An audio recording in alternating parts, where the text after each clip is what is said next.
Alright, hey lighting ninjas, David Henry here from LearnStageLighting.com, and today I'm continuing yesterday's video talking about laying out a lighting console when you know the music. And so two things I want to discuss here. The first is kind of my programming strategy a little bit more. So, and the second is then the add-ons, the sprinkles on top, as I call them, that I like to add to any show that I'm doing. So, first thing is when you are programming, I like to kind of program in two stages, okay? Especially when I know I'm tight on time.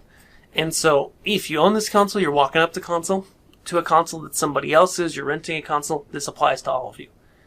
When you're recording cues for a song that you already know, for music that you already know, then I want you to go ahead and just build some bass looks first, right?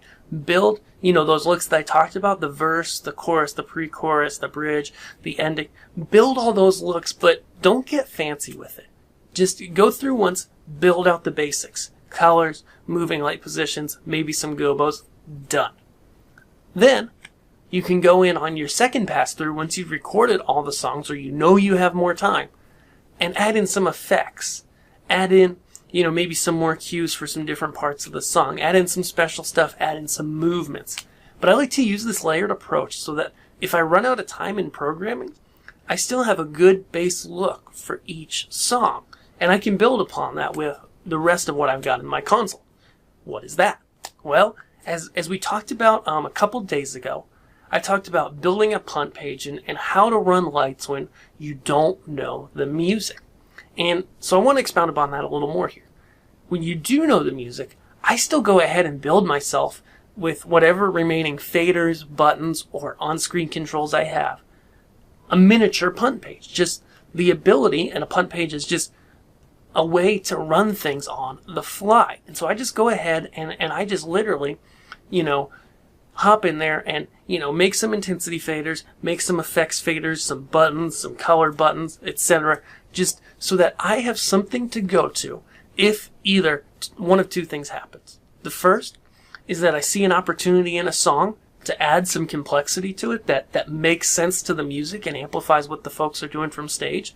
This works with bands, worship, whatever, any kind of music this works with. And then number two is that if they pop out and add in an extra song, play a cover, do something totally unexpected, you're covered, right? Because if you program out a show that's got every song programmed, that's great, and it looks awesome, until the band plays something you didn't expect, or they change their mind at the last minute. And if you have a punt page, a basic punt page built, you're able to react to that and to have something and make it so that, this is key, so that the audience doesn't know that the band made that up on the fly. So it looks as natural as any other song that was programmed. And this takes some work. It takes some getting used to. It takes some learning. But I really want to introduce this concept to you so you can begin thinking about it and use it in your context, whatever context it is you like. So guys, thanks for watching today. Be sure to come back tomorrow for the next video. And be sure to grab my free guide, which is 4 things you must know before you buy any lighting equipment. You can catch it here on the screen as well as below the video. And I'll see you guys tomorrow. I'm really excited to talk to you about a few more things as we wrap out laying out our lighting consoles. See ya.